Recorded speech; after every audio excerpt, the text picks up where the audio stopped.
Welcome to Pretty Lies and Alibis. Let's seek the truth and travel the long road to justice together. What you know, Alibis, welcome to a very special episode of Pretty Lies and Alibis. I'm Gigi. Good to have you here. I spent over an hour today talking with Lieutenant Hermosillo about his experiences and his thoughts regarding the investigation into the murders of JJ, Tylee, and Tammy. I'm splitting this episode into two separate parts because the file was so big. It's really hard with my internet connection here at home to get everything up on YouTube in one piece. Usually the upload will fail, but I'm putting both out tonight, so you don't have to wait until tomorrow for part 2. We did discuss possibly doing a live together in the near future where you guys can interact with Lieutenant Hermosillo, just a very informal, off-the-cuff chit-chat, have a little fun. It's been a long 4 years, y'all, so I'll keep you posted on that. But in the meantime, I really hope you enjoyed this interview. And above all, a big thank you to Lieutenant Hermosillo for coming on and telling us his story. And also a big thank you to everybody involved in this case, from the FBI down to whoever was filing the paperwork at the prosecutor's office, because this was a true group effort that ended in 2 guilty verdicts, and both of them never to be free again, Chad facing death. I hope you guys enjoy these videos, and we will see you soon. What you know, Alibis, look who's here with me. Lieutenant Ray Hermosillo, lead detective in the case that we have followed for years and years. I appreciate you being here with me so much. You don't know how much it means to have you on here. Thank you. I appreciate it as well. It's been a long 4 years. So I'm going to start by telling you kind of a funny story about Lori Vallow that I did not have on my Vallow Daybell bingo card ever. Last year after her sentencing, I communicate with a childhood friend who's in prison for murder for life in California. And so I had JPay set up. And it had been a while since I'd checked it because they moved to a different system. And I pop on there and I have 3 inboxes from Lori Vallow. She's asking me for media money. And so I couldn't use the stamps I'd purchased to communicate with my friends. So I thought, okay, talked to a couple of people, got the okay. And I sent her the stamps and she ghosted me. She took my stamps and ran, Ray. She jacked your stamps. She jacked my stamps from solitary confinement. I mean, there you go. So yeah, that's talent. That's talent. Yeah, it really is. So we're not going to go in any chronological order because I assume everybody who's watching this knows the story, knows how things started, but we are going to touch on just random times and some things that I have questions, and I've pulled some viewer questions, and I'm very aware there are certain topics we're not going to touch today out of respect for the entire process. So if your question didn't get asked, it's not being ignored. It's just we're going to do this right. We could literally sit here and talk about this case until the real second coming happens because it's so convoluted and there's so many players. Almost 5 years of your life has revolved around this case. I mean, what does it feel like now that the Idaho part is over and we have 2 convictions? You know, Gigi, it feels good. I mean, we spent, like you said, 5 years day in and day out of doing nothing but this case, and it consumed days, 12, 13-hour days in the beginning. We poured our heart and soul into this, and so to get these convictions was huge. I mean, yeah, it's just been a whirlwind the last probably 3 weeks. What's it been, 3 weeks since? Yeah, about 3 weeks. Yeah, it's been a whirlwind of just trying to, where do you pick up and where do you start now that because this is all we knew for 5 years, right? And so where do you pick up? So we're getting back to the swing of things, but it's slow. But you have to kind of learn a new way of life because, the one thing that a lot of my listeners pointed out is the huge sacrifice that your wife and your family made, because not only are you working these long hours, this isn't the kind of job you clock out and leave and then come back the next morning. I'm sure your gears were turning at home. And then you get to trial, and it's in Boise, which is not a short drive to Rexburg. So in the meantime, your kids and your wife are doing their thing. We both had kids that graduated this year, big, huge moments, but 1 year back to back. You're in a 6-week trial last year and then a 9-week trial this year. So all of that being resolved, I mean, the sacrifices that your family has made for justice is just something to me that I respect so much, because one parent down and having to do this on your own. At the same time, you're in the national spotlight with this case, the worldwide spotlight. This was a Yeah. huge case. And so hats off to your wife and kids who have obviously shared you with the world, but most importantly, shared you with these victims and their families to get justice. So that's just one thing that my listeners wanted to say thank you to your family for what they've had to endure in all of this. Yeah, thank you. And I'm sure they appreciate it. It's been a long process. And this is something that you, like you said, you take this home with you. It's not just I'm at work now and then I come home and I get to be a dad and you leave everything at the front door, or a husband. And they probably suffered more through it than they should have. Just because when I come home, I was exhausted and just mentally you're drained. And like you said, your mind's going all over. I'm sitting there, and my wife would talk to me, and I wouldn't hear anything because I'm in my mind. I'm just, okay, what do we have next? We have to do this. And so, yeah, I have a great support system. My wife has been great. Um, she was there for the kids when I couldn't be. So yeah, this type of job, you have to have that support system at home. Definitely. And that goes for everybody associated with this case, from the prosecutors to the other investigators, just a lot of sacrifices by a lot of people. But did you Absolutely. find that the worldwide attention on this case made the investigation more challenging? Yeah, I mean, when the world's watching, you want to do it right, and you want to do it right anyway. But it adds that extra level of stress, um, because you know that everybody is watching, and so you couple that stress with the stress to finding the kids, and making sure our ducks in a row, crossing our T's, dotting our I's. It made that extra little bit a lot more stressful. Yeah. Do you remember one of the crazier tips that you got, or theories, people calling in that just wanted to share what they thought happened? We had so many tips come in, from psychics to just people that thought they could talk to spirits. We had people calling in saying that JJ or Tylee had visited them, and they were in a bunker, or they were in. I remember one. They said they were in a reservoir, in a pipe, a large reservoir. Uh, I don't even remember what exactly it was, but it was a big pipe that was feeding water into this reservoir, and they would call in and say that's where JJ's at. And of course, Gigi, we have to check these, right? I mean, so even though they sound completely absurd, we're looking. And so I remember driving down there, and I got down there and I'm thinking, no, there's no way. But we had a lot of crazy tips that came in. Before this case, I mean, Rexburg's a very small town. I've been there. It's beautiful, but it's small. Had you ever heard of Chad or Tammy or any of the Daybells before this case? No, no, No. Wow. nothing. Yep, I had no clue who Chad Daybell was, or Tammy Daybell, or any of them. Just to start the timeline, Gilbert PD reaches out wanting surveillance on that Jeep that was used in the attempt on Brandon. And so Correct. that was how you entered into the case. That's how I entered in. Yep, it was just a phone call, and that day, I came back and we talked to the detectives, other detectives, and we decided to go out and do surveillance. And we didn't locate the Jeep that day or the next day.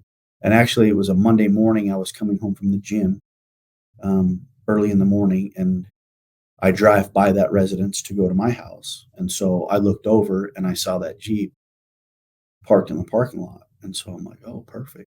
So I pulled in there, got a tow truck en route, and we took it right then. Yeah. Nobody ever called to say we're missing a Jeep.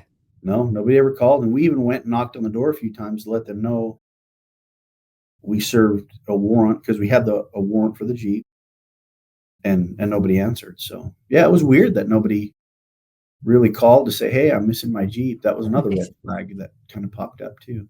Right, and that was on, I believe, November 4th, the day before Chad and Lori got married in Hawaii that you found the Jeep. That's right. Yep. After you find the Jeep and you get it towed, did things slow down and you kinda go back to business as usual in the police department? Yeah, I mean, because our only involvement at that time was assisting Gilbert. And so we have the Jeep. I let Gilbert know we have the Jeep. They set up a time to come up and they were going to serve a warrant to try to get GPS location from the Jeep, the infotainment center they were going to take and seize.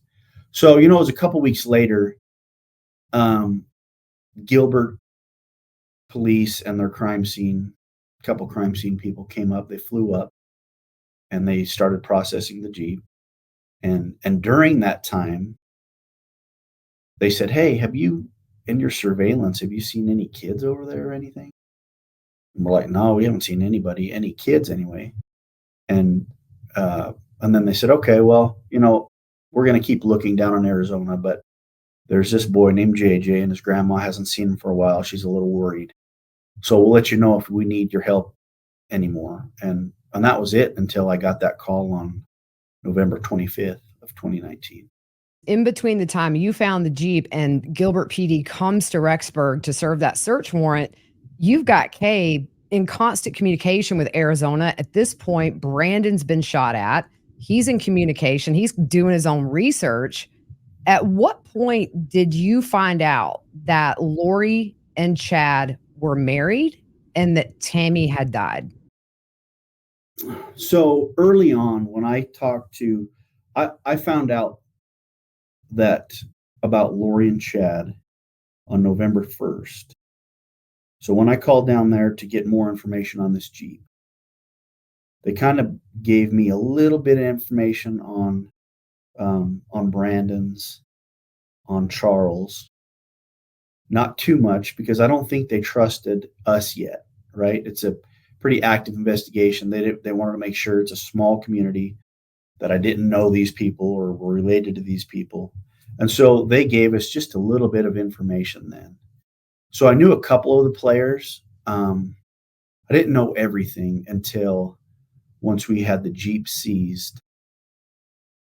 We kind of talked and we had a spreadsheet with photographs and kind of who was driving the Jeep and who this person is.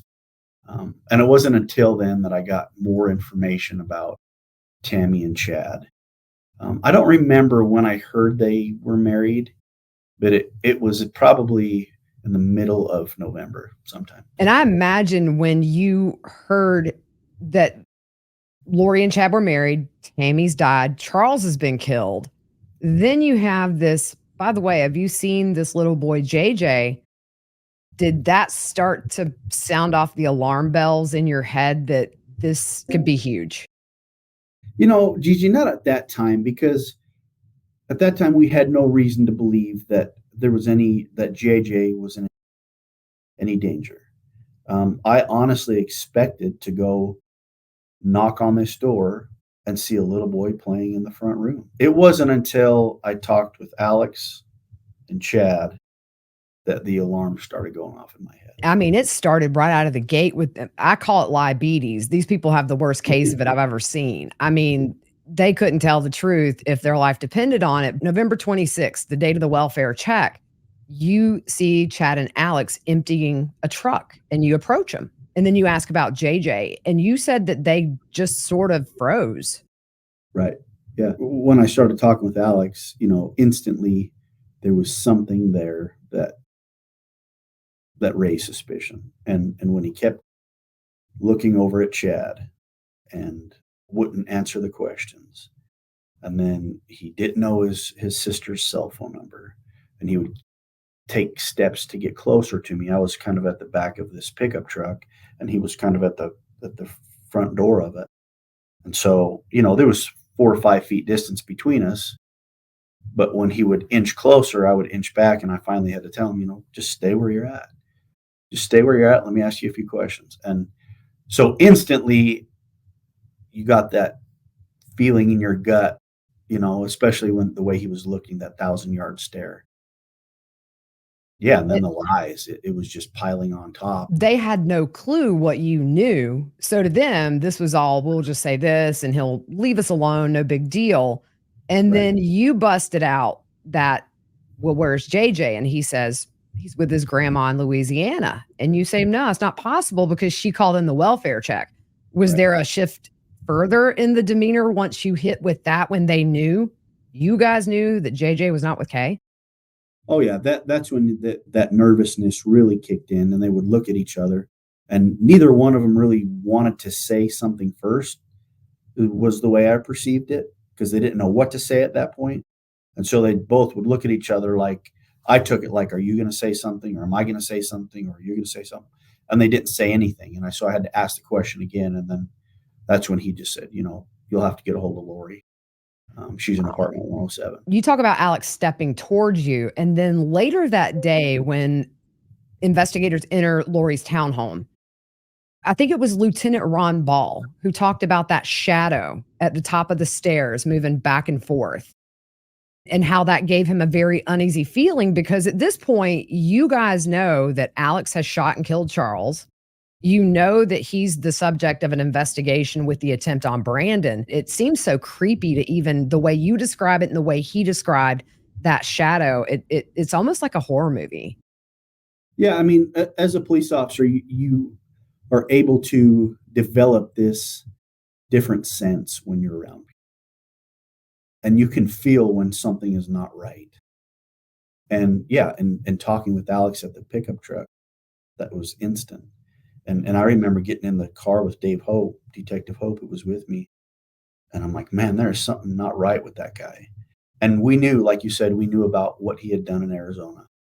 Um, and that's why after I spoke with Chad, I was trying to get the cavalry over there because I knew one, we were dealing with Alex, who is a murder suspect at that time and an attempted homicide with Brandon. And two, just the lies between Chad and Alex. I knew there was something more going on with JJ. And so that's when, yeah, Lieutenant Ron Ball showed up with Stub. Chad's actually driving towards you. This is still during the time frame where you approached him and Alex together. He's driving towards you. You stop and ask for Lori's phone number, and he lies. Right. Yeah. So I see him driving down the alleyway, and this is probably 5 minutes after I had spoken with him and Alex and at apartment 175. So I see him driving. I thought, you know what? I'm just going to stop him one more time and try to get some more information. So when I stopped him, yeah, and I asked him for her phone number, and he said he didn't have it. And then I asked him how he knew Lori, and he said, I hardly know her. I only know her through Alex. And at that point, I'm like, okay, yeah, there is something seriously going on. And I knew they were married. It was just a lie after lie after lie, which made us even dig our heels in even more. See, that's why I couldn't be a detective because I wouldn't be able to hold my cards. I would be like, you are lying, and I know you're lying. See that? Well, trust me, I wanted to say it, but you get more information when you play dumb, right? We have Melanie Gibb who testified and talked about Lori and Chad separately, calling her that day, informing her the police may be calling you about JJ. Don't answer the phone. And I think the thing I go kind of fast forward to that phone call that she recorded, that Melanie Gibb recorded when Chad and Lori are in Hawaii. And Lori takes control of that conversation. Chad pipes in. Then you go back to the townhomes when you guys are in there talking to her. I mean, she lies effortlessly to authorities, which is nothing new for her. She did it with Charles. If you go back and watch the footage, I mean, she just does not miss a beat.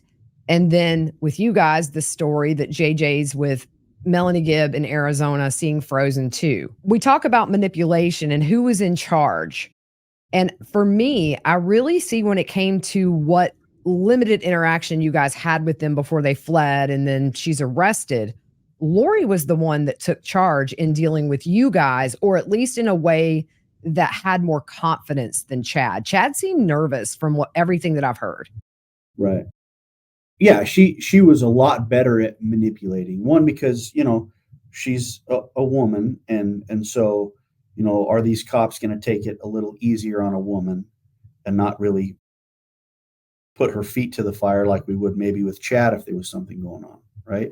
And then two, like you said, she could lie and she was believable.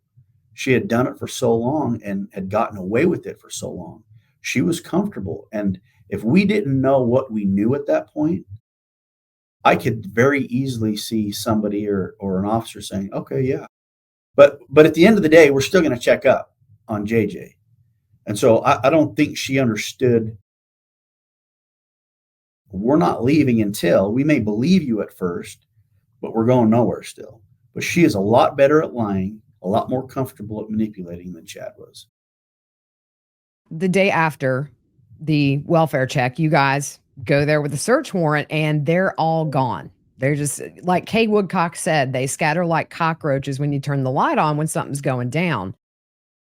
What did you guys do to try to locate them? Yeah, that's instantly what we were doing, was trying to find them. And when you go up in the bedroom and you see just empty hangers and you see furniture and food in the fridge and the pantry, these guys left in a hurry. And yeah, we were trying at that point to figure out, okay, where are these people at? We would call their phones. Nobody would answer, but we were we had people going down to Idaho Falls, searching hotels, parking lots. We were looking everywhere for Chad and Lori. So it's not a typical case, but what was a typical day like for you? And I know it probably changed from day to day, but just in a general sense, what were you doing on a daily basis? We were meeting a lot with different agencies. We were all tasked with different things. I was obtaining some warrants for Amazon and some phone warrants. We were doing knock and talks with neighbors, trying to figure out if they saw anybody leaving. We were looking at license plate recognition to see if we can get their vehicles going north or south, so at least had a direction on where they went. I mean, it was nonstop, multiple tasks a day. So many I can't even remember, from the very beginning. But all of us were busy trying to figure out, where did these people go?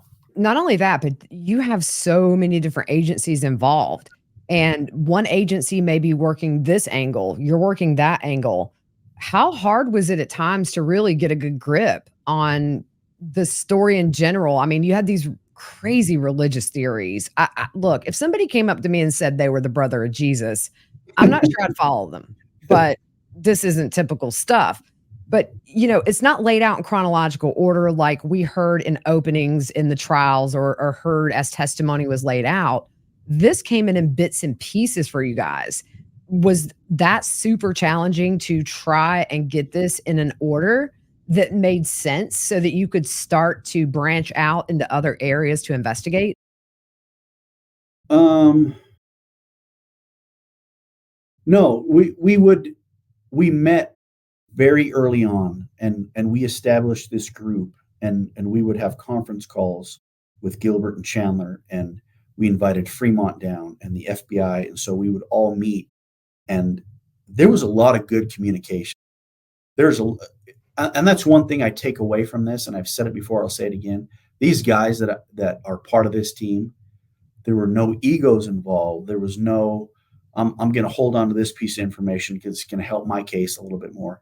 There was none of that. Everybody was just so willing to work hard and to share information.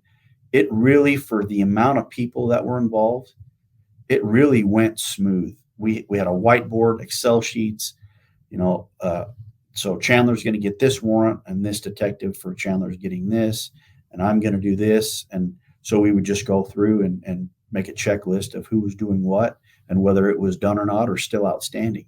So that was my kind of impression. It was my first big, huge case like that with multiple agencies.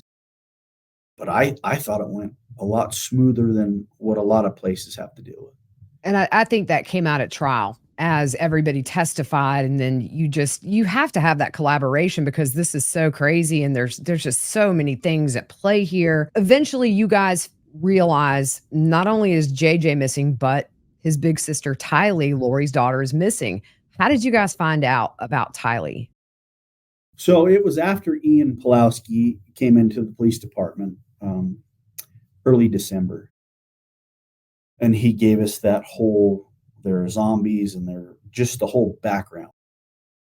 And and then the next day, I interviewed Melanie Pulowski and hit a brick wall there, being lied to, of course.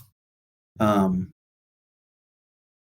and then so we would go from there. I got some information from Melanie on different family members, and so when we started talking to different family members, that's when we realized. I think it was from Colby, if I remember right. Hey, I haven't talked to my sister in a while. And so then we started backtracking, asking people, when's the last time you talked to Tylee? When's the last time we talked to Tylee? And really nobody had. So at that point, we're like, okay, well, now Tylee's in the wind as well. And so we encompassed her in the search as long, with JJ. When you found out Tylee was also missing, did that give you a little hope with her being 16, nearly 17, that it wasn't just JJ and she could be with him and they could be okay? Yeah, I mean, you always hold out hope. Even when JJ was missing, we thought maybe he was with a family member or stored somewhere because we heard the story about Kay and how she thinks Kay is going to come take JJ. So, I mean, you always wonder if that's the truth, but we always held out hope that, yeah, these kids are just somewhere else. I don't think early on any of us really thought anything else. We were just trying to find both the kids. It kind of was the topic in the Facebook groups where people are thinking, yeah, it just they're together. They're just in a bunker. This is a religious thing. They're hiding these kids for some reason. And the one thing I flip-flop back and forth for me personally about whether I thought they were alive or not. It's really hard when you have a 16-year-old who drops off of social media. Friends don't hear from her. There's no activity and that kind of thing. But one thing that really stuck out to me was seeing the interview at the Gilbert PD when Charles took Lori's purse. And it was Melanie Gibb, Tylee, and Lori being interviewed, or her giving her statement about Charles taking her purse. Lori would get very animated and loud. And Tylee would very gently just tap her mom with her hand and didn't have to say a word. And Lori would kind of calm down. And I thought, they're too fluid.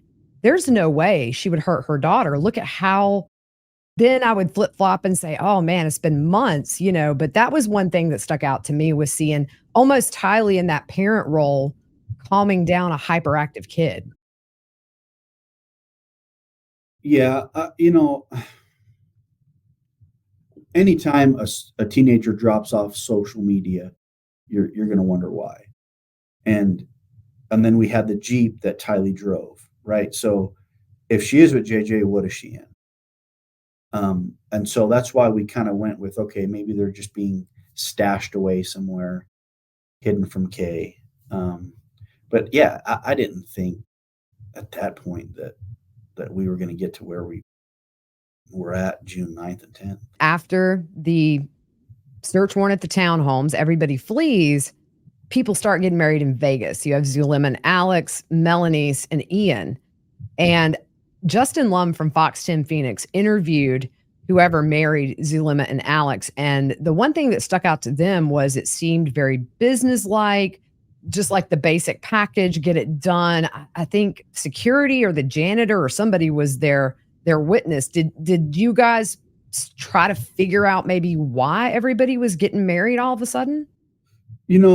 Not really. Our focus at that point was the kids, and so we were focused on trying to obtain any information on the whereabouts of JJ and Tylee. There's always the little side questions on, and at that point we had already interviewed Ian, right, and Melanie Pulowski both separately, and we heard from Ian's ex-wife Natalie, and so you start hearing that stuff and you start thinking and you're listening to whatever the so-called doctrine was that Chad was teaching.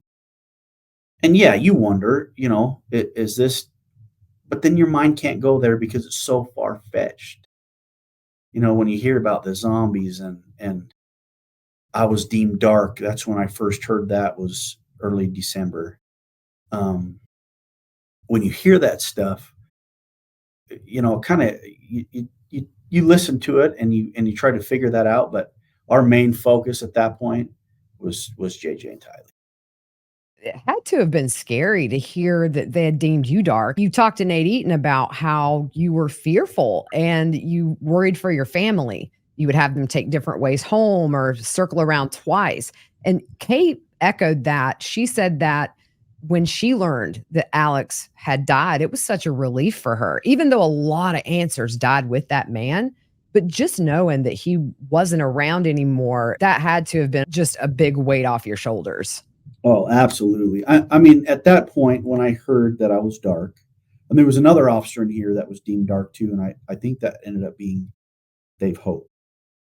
Of course, the first two to confront Chad. But um, yeah, at that point, we had already seized guns at the search warrant. And so we knew what he had, what type of arsenal he had, and a lot of rifles and with scopes and sights and long distance rifles. I mean, handguns, knives. He was prepared. And if he wanted to do something, he very well could have. When you're deemed dark and you hear that their job is to kill zombies, and I'm a zombie, you never know if you're going to walk out your front door and catch a bullet from somebody 3 blocks away, perched up on a roof, or and at that point we had no idea where Alex was, and so that's I think I was more fearful for my family, just to make sure that one they didn't have to see something or witness something in front of them, but two that yeah, I mean when you have kids and a wife that always plays in the back of your mind. And at that point, you guys were aware there was the attempt on Tammy Daybell. So, in the back of your mind, it's very likely he's out there with a rifle and a ski mask, and he's brazen enough to walk into a driveway of Yeah. somebody he doesn't know. So, I can't imagine the stress that you guys were under. What was the one moment in the case for you where it all started to make some sense as to what might be going on? I mean, that might be a You loaded know, question, man. that's a good question. I don't think it ever really started to make sense for me. Um, the more information you get, the more we can plug in, get a little puzzle piece here and plug that in. And uh, probably later on in the investigation, when you kind of filled in the puzzle pieces a little bit, there was a lot missing still, but you can kind of see the picture of what was happening. So I would say, Gigi, to answer your question best, probably later on in the investigation, probably after we found JJ and Tylee. We're going to end part one here. So click on over and pick right back up with part two.